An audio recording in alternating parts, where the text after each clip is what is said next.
Namaskar. Hello and welcome to PGurus channel. I'm your host Sri Iyer. Ukraine. What is happening there? How did things come to this? Whose fault was it? Who should be taking the blame? Because a small conflict in a small area of the world today stands to affect the whole world. Because we all know that if something happens somewhere, immediately the price of crude goes up, then the price at the pump goes up, then the indirect prices of commodities go up. So you understand this part. So who did this thing? How could this have been prevented? Were there channels were there options available, missed opportunities? And moving forward, what can be done to salvage the situation? So this is more of a conversation style between me and Professor M D Nalapat, who I'm going to bring on just a second.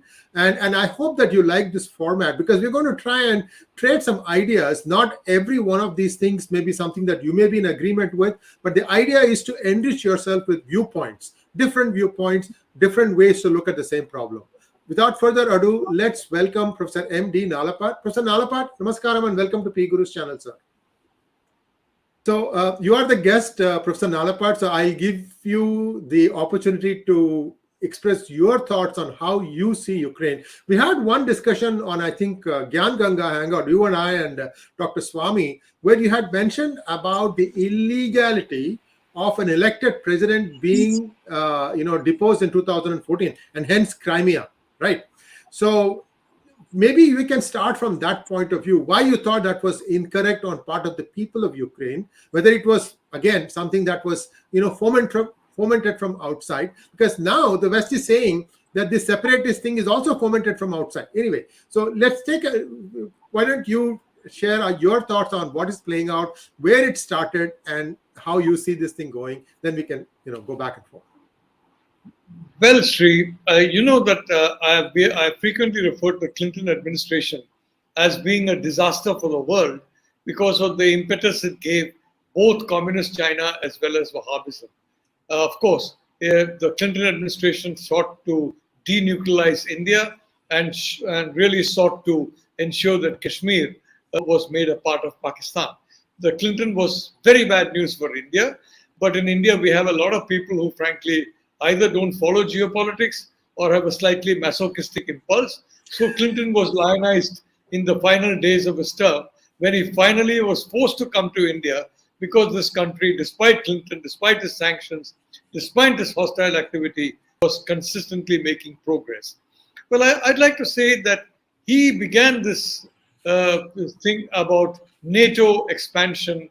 The reality was NATO was created for Cold War 1.2 between the United States and the USSR, not the Russian Federation, please, the USSR. And in this context, I am very glad that Tom Friedman, whom I've been reading actually for several decades, just as I've been reading the New York Times for several decades, has written in the New York Times, no less. I mean, I don't think NYT can be called a friend of Russia at all. Generally, it toes the line of the Biden administration very, very closely.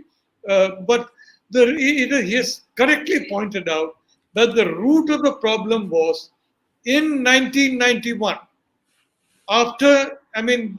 from around the middle of 1992, after Yeltsin took over full command of the Russian Federation, which was the most important part of the former Soviet Union, and which has got by far the bulk of the territory of the former Soviet Union. The Russian Federation was extremely eager to become part of the common European home. I mean, this is not Friedman's words. I'm just talking about what I used to write during those days in the 90s about Clinton. The Yeltsin was, he had a bunch of mafiosi around him, and these mafiosis had plenty of money in the West, and they were the darlings of the West, because they were mafiosi who basically persuaded Yeltsin by whatever goodies or whatever, I don't know, to essentially toe the line of the West after he took charge of Russia. So the fact is that the Russian people who had just undergone, as again the Speedman has pointed out, a bloodless revolution, removing the Communist Party of Soviet Union and looking to an alliance with NATO, almost in a sense, membership of the European Union. The common European home, which both Gorbachev as well as Yeltsin spoke about, and which is the home of Putin, St. Petersburg, basically has had as its doctrine for centuries. The common European home of the European people in Russia. Well, of course, some of us disagreed. The fact is the Russians are neither fully European, nor fully Asian. They're Eurasian, a true transcontinental Eurasian power. The fact is that such an overture was met by Clinton not only through ignoring it, but by deliberately trying to make Russia a pastoral state. Somehow, poor Bill Clinton did not have the bandwidth to understand that this was no longer the Soviet Union. This was no longer Cold War 1.0. So he tried even harder than he tried against India.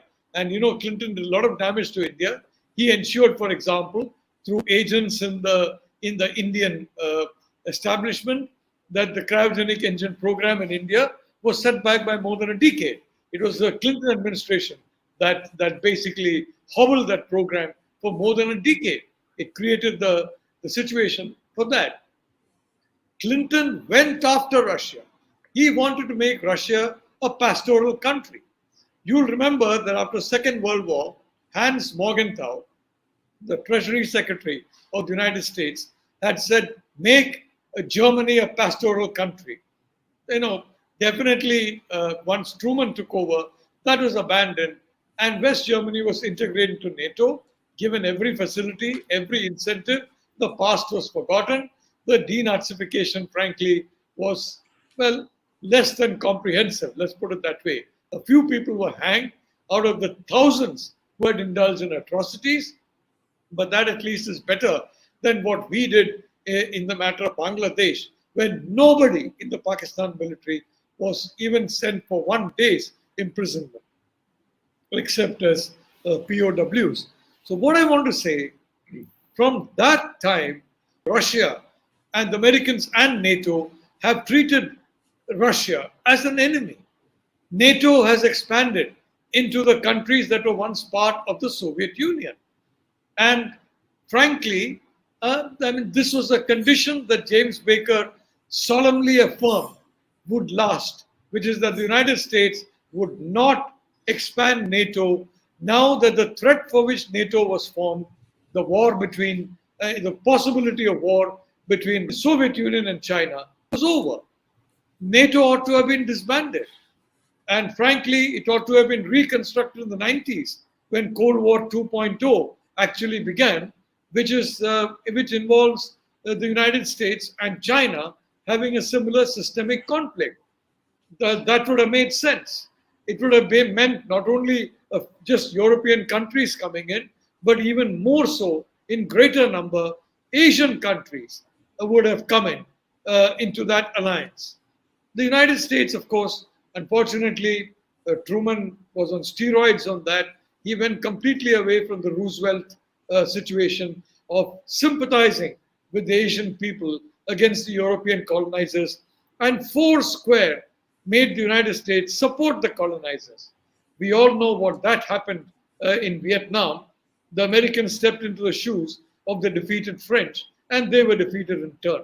Frankly, throughout Asia and Africa, and of course, among large sections of the population in South America, America suffered a huge knock in respect and prestige because it moved away from the Rooseveltian doctrine of the legitimacy of people in Asia wanting freedom from European colonial oppression, and moved entirely into a Europeanist direction in which it sought to buttress European privilege in Africa, in South America, and also in Asia. That happened. It was a huge mistake, but it happened. But that, of course, has changed. It changed during George W. Bush to a considerable extent. It definitely changed under the second term of Barack Obama, not so much the first term, which essentially was a Clinton White House with Obama as the president.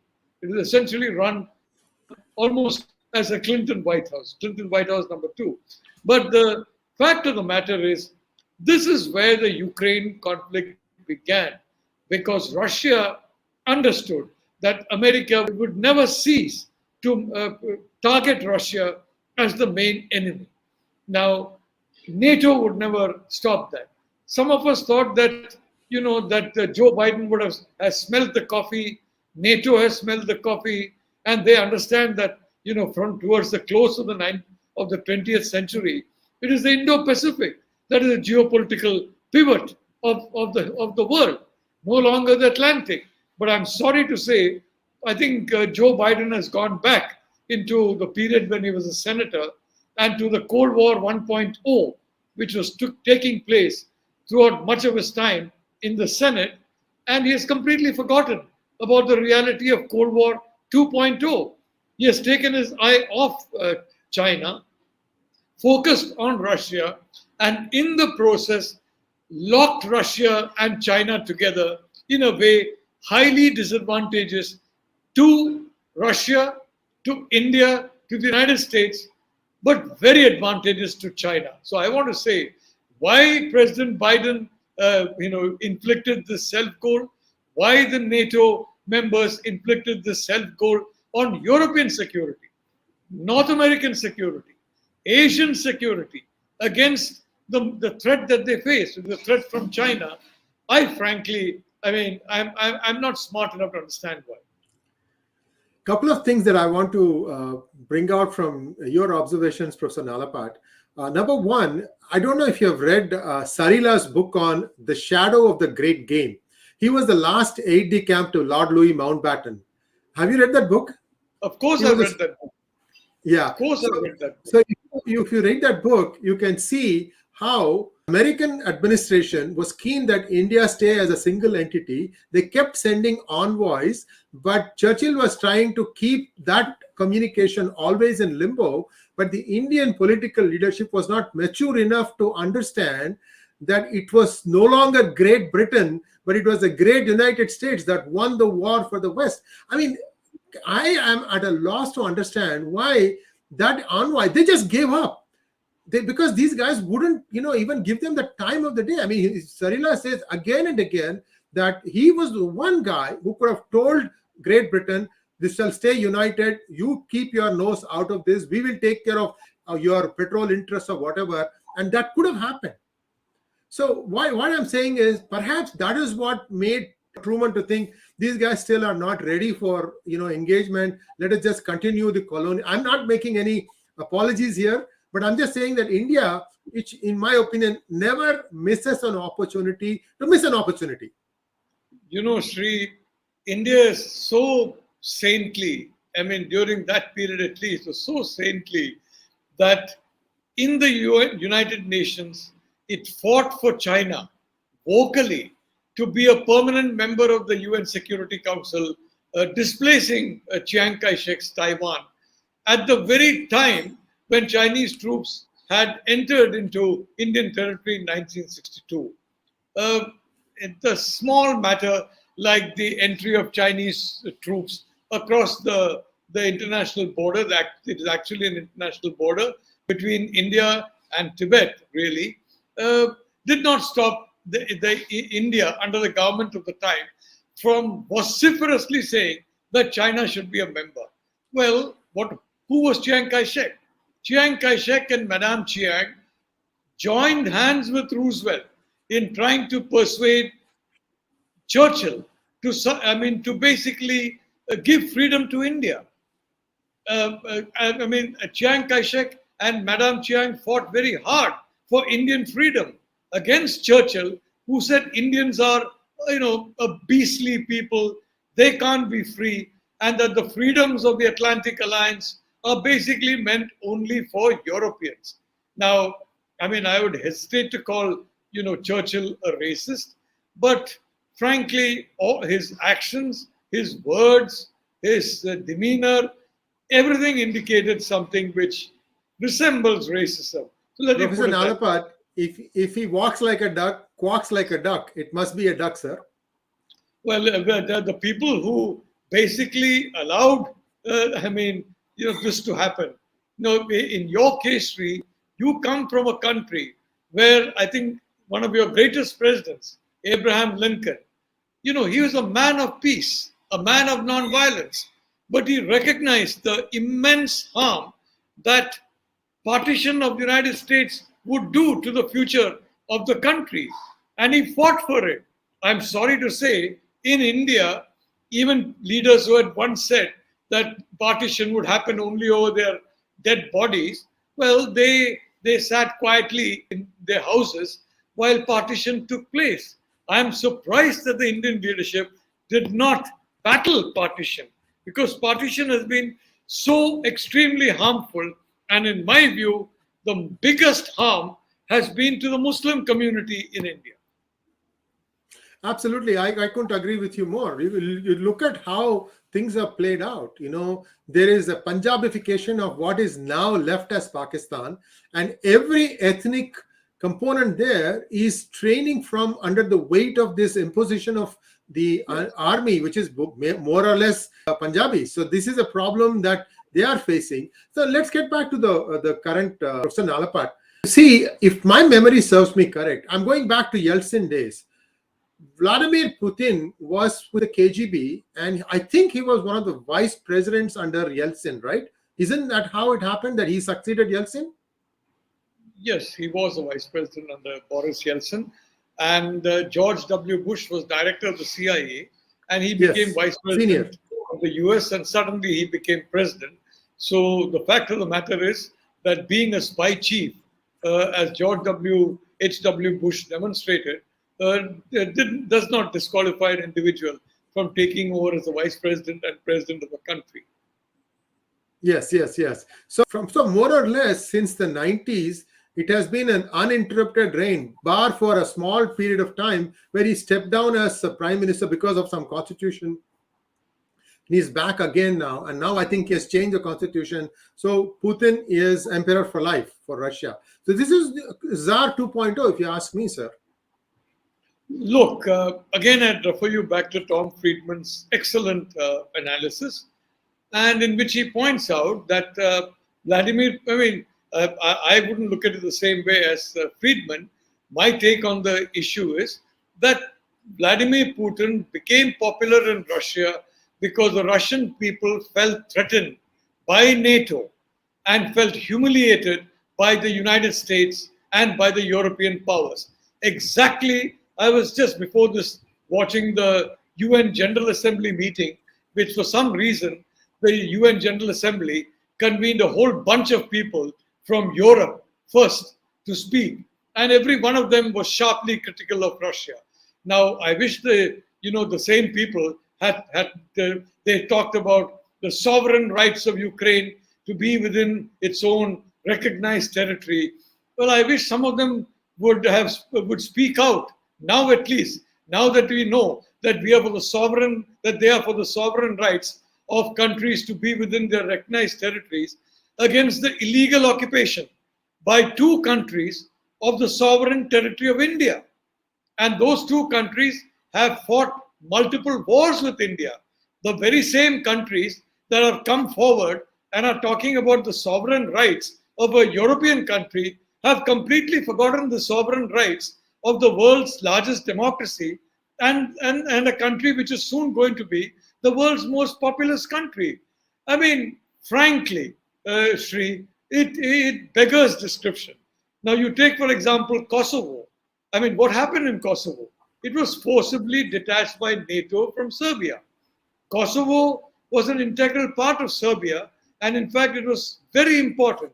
It is very important, the culture of the Serbian people. It was detached.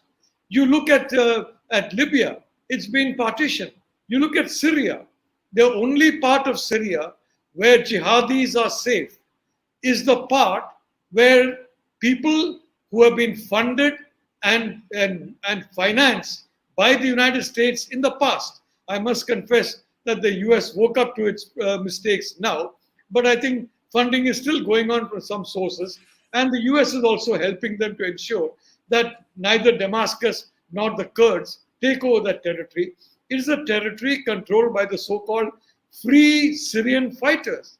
As I had pointed out multiple times, these Free Syrian Fighters are people who on YouTube are boasting of cutting the throats of Shia, cutting the throats of Alawi, cutting the throats of Christians. Forget about Jews, cutting the throats of Druze. These are the people, and despite their, nobody seems to have watched their YouTube videos.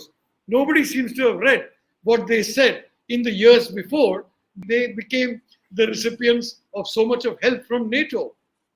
They were vituperative about the main enemy. And the main enemy, in fact, the only real enemy was Western civilization and the Western countries led by the United States. Now, this nest of vipers was nourished by the US, and now that's the only place why Christians, why Shia, why Druze, why Alawites, forget about Jews, are not safe. They're safe in the Kurdish zone. They're safe in the zone of Bashar Assad, the regime that Western powers tried so hard to topple in favor of these quote-unquote freedom fighters. And the Kurds, what has happened to the Kurds? They are the ones responsible on the ground for having destroyed the backbone of Al-Qaeda and ISIS in Iraq and Syria. And what was done to them? Donald Trump went in for a deal with Erdogan, in which he threw them under the bus and delivered many of them to the control of Erdogan, and cut away a large section of their territory and gave it to Erdogan. I'm not sure, Sri, that once there is the inevitable resurgence of terrorist groups in the region that was formerly Kurdish, but it is now controlled by Turkey, the rest of the Kurds are going to come and help, because they say, why should we help? Somebody who has stabbed us in the back. The Afghan people now, for example, they believed in NATO, they believed in the United States, they went ahead with their modernization. And may I point out, the Pashtuns, who are routinely characterized in the American press as a bunch of fanatics, the Pashtuns are even today, their civilizational culture, their Pakhtunkhwa is fundamentally very moderate. There have been, the problem is that radicalism was put on steroids in the 1980s because of the US decision, a very foolish decision to empower Pakistan and outsource the war in Afghanistan to Pakistan. Pakistan doesn't want moderates anywhere. The Pakistan military is a Wahhabi military from the time of Zia-ul Haq, and Zia-ul Haq was very much in command during that period. Well, what happened then? What happened then was that the fanatics in the Pashtun community were given assistance. The moderates were either ignored or some of them put down. So this is the serial number of blunders that I'm sorry to say your country, which is an essential partner of India in trying to keep the Indo-Pacific free and open, I can't believe the blunders it is doing. And in the same way, this blunder, you have basically thrown Russia entirely into the grip of China. And the Russians are in a situation where they have improved their smart power. Whether it's the Su-35, whether it's the S-500 missile system, a fantastic missile system. Let's face it. I mean, that is more than a match for any American system. And you have thrown that power into the lap of China, and the Chinese will waste no time in trying to get as much of that technology as possible, because in their system, you really can't do cutting-edge research. You can still do that in the United States, still, despite all this cancel mentality and things like that. I'm surprised that you're still allowed to appear on the United States after what you've been saying about the distinguished politicians of the United States. I mean, this is a tribute that democracy is still alive in the United States. But let me point out also that I have been quite vocal in my criticism of the United States. And I remember a certain former president of the United States people, his wife was also very influential, tried to get Lakshmi and my visas not renewed when the time came for renewal of our 10-year visas. So we basically, we were not sure whether our visas will be renewed. So with our old visas, we went via Abu Dhabi, so that if we are sent back by the US Immigration Department at Abu Dhabi airport, it will only be a short flight back home. Well, as it happens, the US officer of the US Embassy in Chennai looked at both of us, smiled at both of us, and hardly exchanging a few words, stamped both our passports and handed it back to us. He handed both our passports back with a fresh 10-year visa. So that's the United States. Thank God for that. But your country makes serial mistakes. And this is a huge mistake, even bigger than Biden's running away from Afghanistan. The most important thing, Sri, you are goading Putin into a fight that he doesn't want and you don't want. Do you think anybody believes that NATO is going to be fighting Russia when NATO could not even fight the Taliban? When Joe Biden basically scurried away from the Taliban. I mean, India has held Talibanist forces at bay, the Indian military, from the 1990s. We do that to this day. The US military scooted away from Afghanistan because Joe Biden and Donald Trump, if I may say so, decided, oh, no, we can't face this enemy. After that, what is the credibility of the US? And today, after you're running away from Afghanistan, what is the credibility of Joe Biden as a security partner for India in the Indo-Pacific? We are asking that question when his people are asking us to cut our ties with Russia and throw Russia completely friendless in the world of democracies. Sorry, the world's most populous democracy is still friendly to Russia. And even in the days when we argued about the S-400 controversy, which frankly, I didn't realize Americans are so stupid. Otherwise, I would have been less vehement in asking for that not to be bought. But the fact of the matter is that, even at that time I said, you must double, triple the trade volume with Russia, only not in critical defense equipment. That's what I said at that time, because Russia is a loyal and trusted partner of India. We can't throw Russia under the bus the way the Americans threw the Afghans and the Kurds under the bus. And now it is throwing the Indo-Pacific security system it has so painstakingly sought to construct and which it professes to really champion under the bus by this absurd fixation on Russia in Ukraine. NATO has once again become reverted back to Cold War 1.0.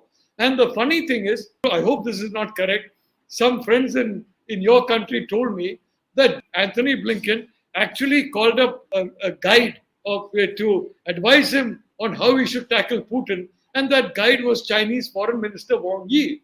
The Chinese are the biggest gainers from a Russian NATO war, because that will put NATO in a morass in Europe for the next generation, when they can try and eat up the whole of Asia.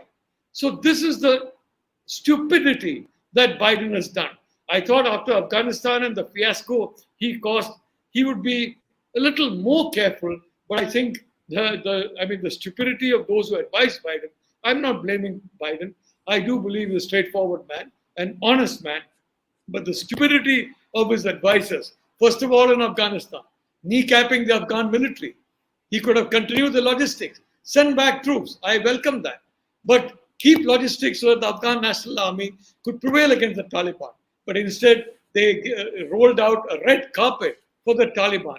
And now you have withdrawn from the Indo-Pacific and you are begging China for help in dealing with Russia, when China is the power, the only power that will gain from a war between NATO and Russia. NATO won't gain, United States won't gain, but China will gain. Unbelievable. Professor Nalapat, I want to take you back to the last 18 months of American presence in Afghanistan. Now, if you look at the number of casualties that America suffered or NATO had suffered, it was in single digits. I believe America had only 2 casualties in the last 18 months. So essentially what they were doing is they were directing and they were coordinating with the Afghan force in keeping Taliban at bay. I mean, they really did. Taliban tried everything possible. Quite right. Every time there was negotiations, they would try to create a mayhem to try and make the other side to give more concessions. And they have been mentioned a couple of times saying that, oh my God, these guys, you guys really know what we are up to, and you are, snuffing things out. Now, my question to you, Professor Nalapat, and this is something that I've heard from friends, but I wanted your thoughts on how India thought this thing through. The last thing that America tried, I believe, and I don't have any proof on this one. The last thing that America tried was to tell India, saying that, look, we can't be here for too long.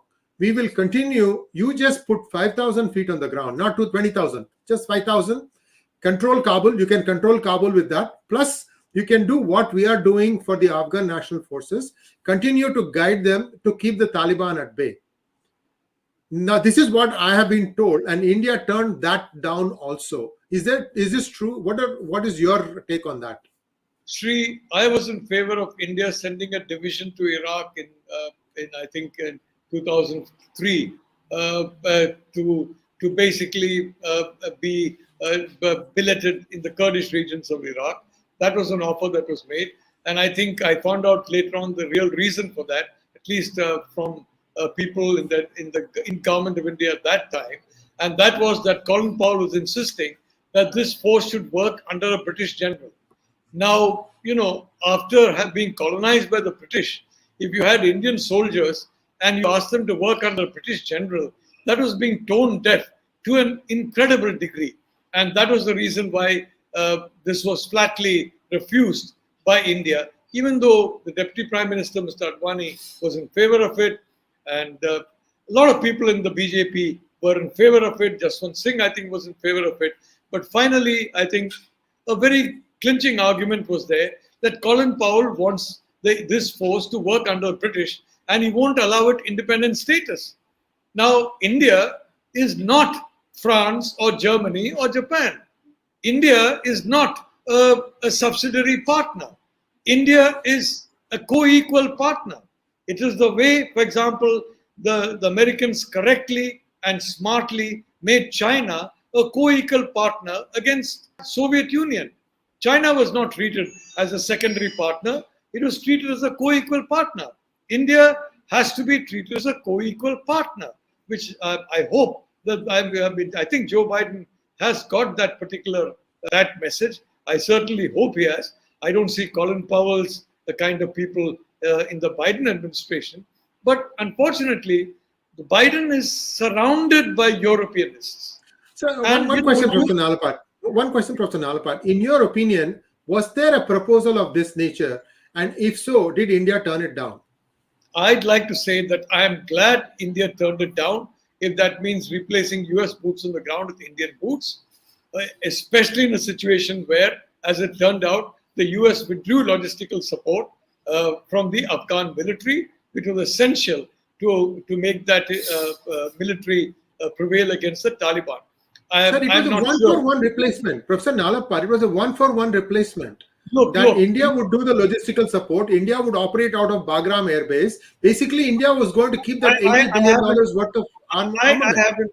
Frankly, I haven't heard any of that, Sri. I mean, I don't know if that's fact or fantasy. I haven't heard that, very frankly.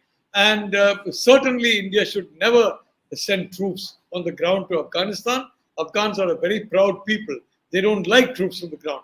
I remember back when George Bush invaded Iraq, talking to Andrew Marshall of the Pentagon and telling him, for God's sake, make sure there's not a single soldier in uniform from the US that is anywhere visible in any Iraqi city. Keep them on the border to keep bad elements from coming in, but keep them far from the cities. As, for example, they are being kept in Qatar, in Saudi Arabia, very wisely.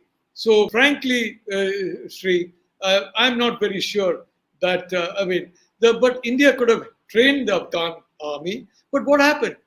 Germany wanted to train. France wanted to train. Italy wanted to train. America wanted to train. Canada wanted to train. I mean, I'm not sure if, if the Holland wanted to train, possibly, because it's lucrative for the people who are doing the training. They were paid very handsomely out of the money that the Americans are supposed to have given to the Afghan people. Very lucrative salaries. They just didn't want to share that with Indians at all. We could have trained the Afghans. We could have brought the Afghans over to India at a fraction of the cost and trained them, provided logistical support was given. You push India in there and suddenly withdraw logistical support from India, you're pushing us into a quagmire. And very importantly, into a country that does not welcome a foreign presence. Whether the Pashtun people or the Tajik people or the Uzbek people or the Hazaras, they will not welcome any foreign presence. They certainly did. The US soldiers were the best recruiting agents for the anti-US forces in Iraq. They were the best recruiting soldiers for the Taliban in Afghanistan. Ghani's problem was he was seen as a puppet of the West. And the previous president basically tried and escape that by talking a little bit against the West. And as a consequence, Karzai, he became unpopular in the West. I mean, frankly, Sri, sending troops into Afghanistan would have been a crazy idea. Training the Afghans, yes. Training them most majorly in India, yes. Having an Afghan universities link up with Indian universities, yes. You know that Kabul University initially wanted to link up with Manipal University. But what happened? Something happened and that was sabotaged. I mean, it was sabotaged during the term of the previous administration. And my suspicion is the Americans sabotaged it because they didn't want Indians to basically have any kind of a role in Kabul University. So I'm sorry to say, your guys, many of them at lower levels, have treated us in a way which is absolutely impermissible to treat anyone. Society is horizontal. Countries are horizontal. Every country is the same. Every society is the same. But this kind of treatment was given. India was denied basically access to train Afghan soldiers, and until it was almost NATO was on its last legs and gasping for breath. And secondly, I don't believe any promise of logistics would have been given. And thirdly, even if it had been given, it should have been given to the Afghan National Army. As you said, they kept the Taliban at bay for 20 years. The Northern Alliance, Sri, it is not the American soldiers, the Northern Alliance soldiers who ensured that the Taliban were wiped out of Afghanistan. And what did you do? By the time, almost as soon as they wiped out the Taliban, you brought back the very people who were opposed to the Northern Alliance into power in Kabul. Why? Under the prodding of General Musharraf. And General Musharraf said, ex-warlord is a very moderate guy. Ex-warlord was a Taliban guy who hated the US. And these guys were built up on the recommendations of the Pakistan military, and they were the Frankenstein monster that finally ensured your ignominious defeat in Vietnam. A defeat, frankly, that has made everyone in Asia question the value of the US under its political leadership. Remember, Trump signed that surrender document with the Taliban, and Biden just carried it out. Frankly, a lot of people are doubting that. I am not among them, because I think finally good sense will prevail in Washington as it has prevailed in Delhi, especially since the Modi government came to power. So I'm not, I still believe in that. But frankly, Biden's now sudden refocus to Cold War 1.0 has cost him a huge amount of credibility in Asia among the countries that are really interested in keeping a free, open and inclusive Indo-Pacific, and gladden the hearts of the people of the leaders of the very country that his diplomats seem to be seeking assistance from in preventing a war that will, basically fasten Putin to them for a generation, fasten Russia to them for a generation, and embroil NATO in Europe for a generation. Well, we have to, I think, conclude our conversation now because we've been at it for a while. We started one way and we have ended up somewhere else. But basically, I think if we have to have a takeaway, I'll have to quote Winston Churchill again. He said that the Americans can be trusted to do the right thing after they have tried everything else. Thank you very much, Professor Nalapat. Namaskaram.